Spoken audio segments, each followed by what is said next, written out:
Assalamualaikum warahmatullahi wabarakatuh. Good evening, Luzon, Visayas, and Mindanao. I am Princess Habiba Saripaudak. Welcome to Balitang Pambansa. Tonight's headlines. The Philippine Statistics Authority, or PSA, says that the steps taken by government has been effective in lowering the price of the staple grain. President Ferdinand Marcos Jr. orders a probe on the supposed extraction of sand from coastal areas allegedly to be used in reclamation activities in the West Philippine Sea. The administration's senatorial bets hold a campaign rally in Bulacan just days before the midterm polls. The main factor for the uptick was surge in overall inflation early this year and early last year was the rising cost of food items, especially rice. And the Marcos administration has worked tirelessly over the last 2 years to rein in inflation through strict enforcement of the rice tariffication law, strategic importation, price control measures, and providing incentives and much-needed inputs to farmers that all told have led to where we are right now, inflation at under 1.5%. Our Charms Espina sums it up with this report. From the previous 48 pesos per kilo price of rice, it has significantly dropped to 40 pesos. And for tricycle driver Armando, that's an 8 peso savings per day, which amounts to 240 pesos a month. Saan niyo po ginagamit yung mga natitipid yung may anak po kayo? Yung iba pang baong-baong. Kagaya ngayon, magpapasok na naman. Kailan mga school supply nila. Tinatabi niyo po? Oo, natatabi naman. According to the Agriculture Department's price monitoring last April, regular milled rice now costs between 33 to 45 pesos per kilo, lower than the 40 to 50 peso range recorded last January. The Philippine Statistics Authority, or PSA, reports that the initiatives of President Ferdinand R. Marcos Jr.'s administration have been effective in bringing down prices, especially for rice. One key measure, the implementation of a maximum suggested retail price, or MSRP, requiring rice retailers to sell imported rice at no more than 45 pesos per kilo. Malaki yung naging epekto nung ginagawa ng gobyerno para sa pagbaba ng inflation ng bigas. Ang ating pong MSRP ngayon ay 45 pesos per kilogram. Madami na po tayong nakikita across provinces na may 45 pesos na bigas and even lower for some provinces na hindi po natin nakikita ng mga nakaraang buwan dahil mga nakaraan talaga pong nasa 50s pa, 50 pesos pataas po yung ating yung presyo ng ating bigas. So, yes po, malaki yung naitulong nung ginagawa ng gobyerno at nakaambag ito dun sa pagbaba o pagbaba ng presyo ng bigas at pagkakaroon natin ng negative inflation sa bigas mula noong January 2025. From 1.8% last March, the overall inflation rate slowed further to 1.4% in April. This marks the lowest inflation rate since November 2019. The PSA is optimistic that this trend will continue. Nakikita po natin na ang ginagawa ng gobyerno po. Sa ngayon po, meron po tayong maximum suggested retail price na 45 pesos per kilo sa atin pong bigas. Kung magpapatuloy po yon, given din yung mataas na presyo ng bigas nung nakaraang taon, base po sa base effect, magkakaroon pa din po tayo ng tuloy-tuloy na pagbaba ng inflation ng bigas. Recently, the 20 Bigas Meron na program was also launched, offering rice at just 20 pesos per kilo. The Agriculture Department and local governments are also rolling out Rice for All programs priced between 33 to 45 pesos per kilo. These initiatives aim to bring down the cost of basic goods and further ease the financial burden of consumers. Charms Espina from PTV Manila for Balitang Pambansa. President Ferdinand Marcos Jr. has ordered an investigation on reports that sand from the country's coastal areas is allegedly being used for reclamation activities by Chinese nationals in the West Philippine Sea. According to the palace, the president was informed about the matter and directed concerned agencies to launch a thorough probe. The investigation is now underway, with authorities awaiting the official results. During a Senate hearing held yesterday, the National Intelligence Coordinating Council revealed that sand from municipalities near the WPS is allegedly being extracted and used by Chinese nationals to support their ongoing reclamation efforts in disputed waters. Ngayon po ay ongoing ang investigation, at kapag ka po nagkaroon na po ng pinal na pag-iimbestiga o konklusyon papunta dito, ay patungkol po dito, gagawin po ang agarang pag-uutos. Ito ay ayon doon sa maaaring maging resulta ng investigasyon. The palace confirmed that officials will comply with the Ombudsman's order to submit counter affidavits on former President Rodrigo Duterte's arrest, stressing it was lawful and followed due process. They also dismissed Vice President Sara Duterte's criticism as baseless. Meanwhile, Malacanang underscored that the government is simply following the law and that the arrest does not mean the country is giving up its sovereignty. Ang opinyon na nanggagaling sa ating Vice Presidente ay walang pinanggagalingan, walang basihan. The palace urged the public to be vigilant against fake news ahead of the 2025 elections and to avoid compromising national dignity for personal gain. It welcomes fair criticism but warns against misinformation. In line with this, the government also supports international election observers and assures full readiness for Election Day. As the 2025 midterm elections campaign season enters its final stretch, the administration's senatorial slate under the Alyansa para sa Bagong Pilipinas coalition is making its way back to Bulacan, this time in Malolos. The team says that a visit is more than just a campaign move. It's a show of commitment to the province's role in the administration's national development agenda. PTV's Melades Moras has the full report. Upang po magkakapayapaan dito sa Pilipinas, upang maging makatarungan ang Pilipinas, upang mag-unlad ang Pilipinas, huwag po kayo magdalawang isip pa pagdating po ng Lunes, pag-upo po ninyo, pagpirma po ninyo ng balota. Alyansa, straight alyansa, all the way, mabuhay ang alyansa sa Bagong Pilipinas. Mabuhay ang Malolos, mabuhay ang Bulacan, mabuhay ang Bagong Pilipinas. 5 days before the 2025 midterm elections, President Ferdinand R. Marcos Jr. proudly campaigned for the 11 senatorial candidates of the Alyansa para sa Bagong Pilipinas during their campaign rally in Malolo City, Bulacan. Among the Alyansa senatorial bets are Senators Francis Tolentino, Lito Lapid, and Pia Cayetano, former Senators Tito Soto, Ping Lacson, and Manny Pacquiao, Makati City Mayor Abby Binay, former DILG Secretary Ben-Hur Abalos, and Representative Erwin Tulfo. Senator Bong Revilla and Representative Camille Villar are also part of the group, although they were not able to come today. During his speech, the chief executive highlighted each candidate's background and track record to prove that they deserve to win. Meron po tayong mga tinatawag namin na the fighting women of Alyansa.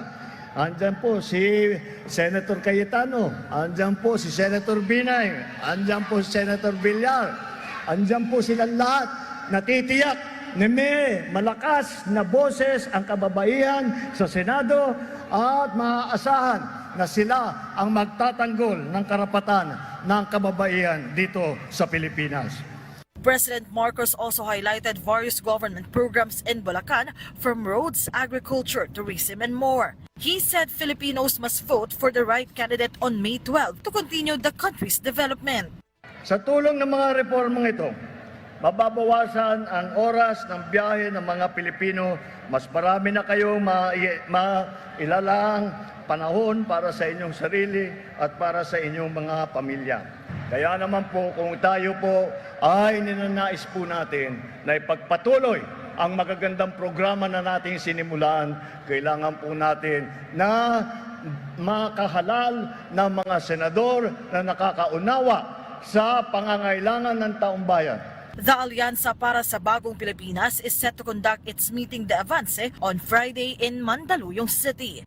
From PTV, Melalas Moras, Balitang Pambansa.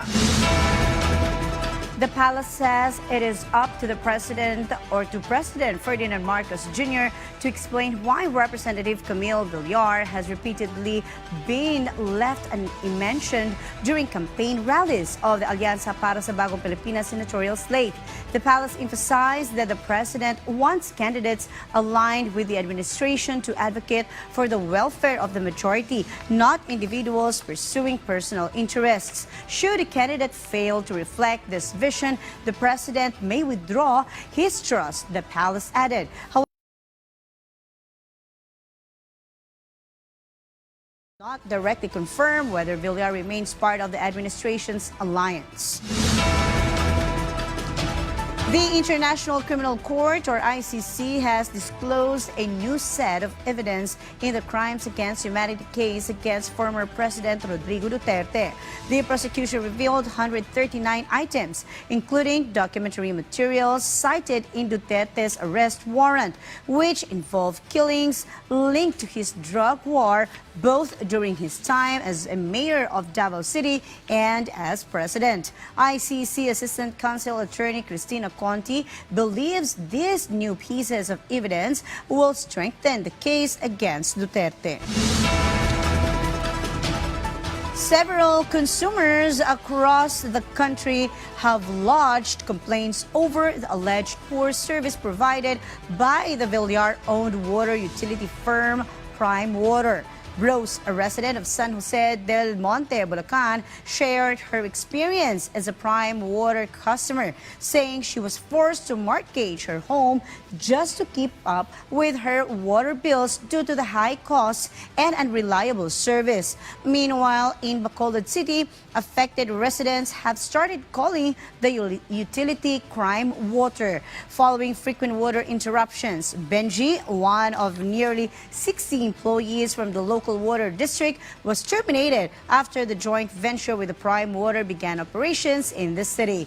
One of the key issues being investigated is Prime Water's alleged failure to submit required performance reports, while the LUA said its investigation team is also looking into whether the said company is complying with the Philippine national standards for drinking water after reports surfaced about the supply of contaminated water. Meanwhile, during the Land Transportation, Franchising and Regulatory Board, or LTFRB, hearing on the EasyTex bus crash that killed 10 people, the driver, currently detained in Tarlac, did not attend and refused a drug test due to medication side effects. The bus company is providing financial aid to the victims' families and will surrender over 100 vehicle plates. The driver, conductor, and other company representatives have been required to appear in the next hearing set on May 21. Meanwhile, the Department of Transportation reopened applications for PUV consolidation under the Public Transport Modernization Program, with applications starting on May 14. Senate President Francis Cheese Escudero wants the licenses of drivers involved in road rage incidents revoked.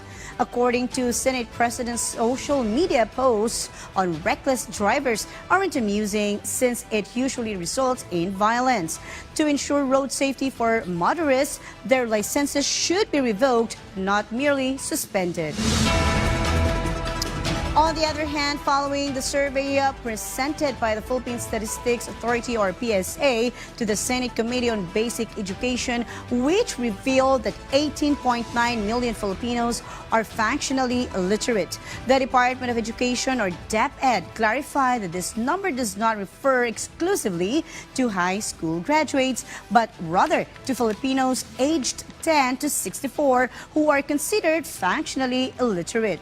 This means individuals who can read, write, and compute but struggle with comprehension regardless of their educational attainment. DepEd added that this group comprises a large portion of the population, especially considering that there are only 11.6 million junior and senior high school students for the school year 2024 to 2025.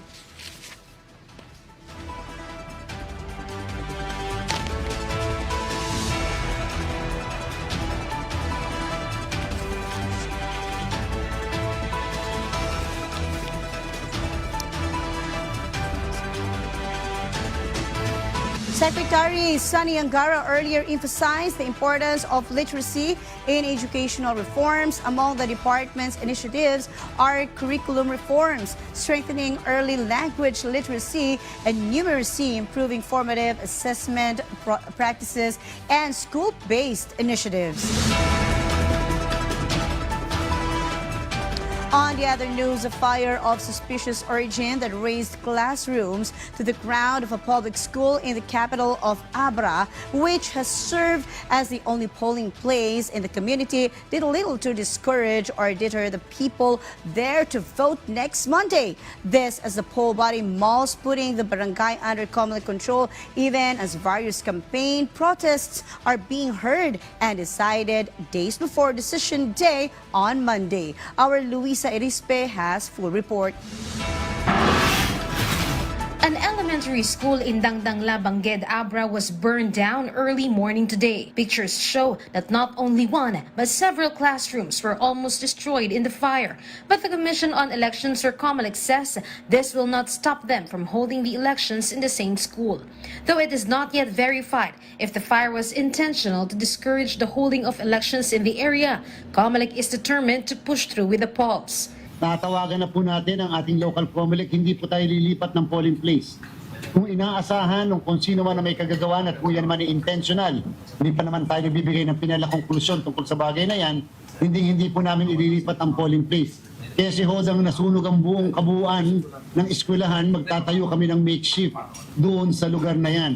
There are 35,000 registered voters in Bangged, and for Barangay Dangdangla, the school was their only polling place. That's why instead of transferring, they will just create makeshift polling places within the school vicinity. Critical yon, lalo na kung ang labanan sa isang area ay napakalapit. Hindi po tayo nagsasuggest na kung ano man pong malisyosong bagay tungkol sa pagkasunog. Subalit, nasunog ng madaling araw, napakalapit ang halalan. Di po ba? So medyo ngayon pa lamang, medyo gusto lang natin magbigay din ng statement ang COMELEC na hindi po kami magpapatakot doon sa mga ganyan kung yan man po ay intentional. COMELEC and Bank will also decide if this may be a factor in putting Abra under COMELEC control. In Cagayan de Oro, a truck fell in a ravine after delivering election paraphernalia. One of those on board on the truck died in the crash. COMELEC said there were no election paraphernalia that were damaged in the incident, but they will offer help to the families of those affected. Ang COMELEC po ay very much willing to support, to help, to assist likewise yung pong ating pamilya nung pong nawalan. Magamat hindi po namin directly na empleyado yan, empleyado po yan ng provider ng komisyon. Siyempre po, we also have a corresponding responsibility sa lahat po ng tumutulong sa atin. Meanwhile, with just 5 days before the elections, COMELEC is now going after candidates who may have committed violations while campaigning. Task Force Baclas filed disqualification cases against almost 30 candidates, including a senatorial bet for disobeying COMELEC rules on common poster areas. 4 show cause orders were also issued against 4 local candidates for alleged vote buying and abuse of state resources. And there are also other petitions filed before their office against other candidates, such as disqualification case against a congressional, vice mayoral, and councilor candidates in Malabon City for alleged vote buying. It is reported that they offered financial assistance to students. Another petition for disqualification is against a gubernatorial candidate in Nueva Ecija. The petitioner, who was also the opponent, claimed the accused was convicted in a court of law and should not have been allowed to run. A complaint was also filed against a congressional candidate in Batangas for alleged misuse of state resources and for being present in an AX distribution event, as well as for discriminatory remarks. And lastly, a disqualification case was also filed against a congressional candidate in Laguna who allegedly paid petitioners to file a fraudulent affidavit against his opponent. COMELEC admitted they won't be able to resolve all cases before May 12, but vowed to resolve it 3 months after the polls. Luisa Erispe, Balitang Pambansa. For our provincial news, PVOX warns that the Makilala Malungon segment of the Cotabato fault system has a potential to generate a major earthquake in Mindanao, similar to the so-called Big One. Stephen Patron from the Philippine Information Agency, Sergeant, has more. The Philippine Institute of Volcanology and Seismology, or PHIVOLCS, has reiterated that earthquakes are unpredictable, cautioning the public to remain vigilant and prepared at all times. PHIVOLCS General Santos City Station Officer in Charge Nani Danlag also clarified that PHIVOLCS cannot predict the specific date and time, nor the location of an earthquake, citing that there is no existing technology or scientific instrument, locally or globally, that can predict the occurrence of an earthquake. According to her, among the active faults in Region 12, the Makilala Malungon Fault has the potential to produce the Big One, a 7.2 magnitude earthquake. This is followed by the North Cotabato and South Columbia faults, both of which can generate a 6.8 magnitude earthquake. The Mlang Fault has a potential of 6.7 magnitude, the Makilala Fault has 6.5 magnitude, and the Balabag Fault for 6.4 magnitude. Marami-rami din tayong mga active faults na pwedeng gumalaw anytime. Anyway, anytime natin. Pero hindi natin na masasabi kung kailan at anong oras. Iwanagin po natin ano po yung depth ng lindol, saan pa yung magiging epicenter. Wala pong sinasabi kasi nga earthquake cannot be predicted until now. Wala tayong instrument pa sa buong mundo na makapag-predict kailan magkakaroon ng isang lindol. PHIVOLCS reminded the public that preparedness and awareness remain the best weapons for protection against the risks of natural hazards. Together with PHIVOLCS, the Office of the Civil Defense, who serves as the Secretariat and Chair of the Regional Disaster Risk Reduction and Management Council, or RDRRMC, in the region, also emphasized the significance of a whole society approach to disaster preparedness, especially in the anticipation of earthquakes. From the Philippine Information Agency, Sergeant Stephen Patron, Balitang Pambansa. Meanwhile, the Philippine Coast Guard has called on Filipinos to vote for leaders who will firmly stand for the country's rights in the West Philippine Sea. Shane Acobo from the Philippine Information Agency Region 10 tells us more. Philippine Coast Guard spokesperson for the West Philippine Sea, Commodore J. Tariela, highlighted the significance of the May 2025 elections in supporting the country's efforts in the West Philippine Sea. If we really care for our fight in the West Philippine Sea, we have to make sure that our elected officials, whether in Senate, in Congress, or also in the local government units, are those public officials who will be supporting the national government, particularly President Bongbong Marcos, in standing firm for our fight in the West Philippine Sea. Tariela warned that electing pro-China candidates to the Senate or Congress could hinder the armed forces of the Philippines and the Philippine Coast Guard in securing the necessary resources to defend the country's claims. The PCG spokesperson also pointed out the challenge of misinformation and fake news in defending the West Philippine Sea. He urged Filipinos who support the country's position to act when encountering such content by reporting fake news to Meta for removal or leave a comment to clarify the correct information. Tariela visited Finma Cagayan de Oro College as part of the government's initiative to raise awareness of WPS issues among the youth. With the spread of misinformation about the West Philippine Sea, Tariela said the National Task Force is working with the Philippine Information Agency and the National Youth Commission to ensure accurate and factual information reaches the youth. These agencies, along with local media, play a vital role in spreading the right message across the country. From the Philippine Information Agency Region 10, Shayna Cobo for Balitang Pambansa.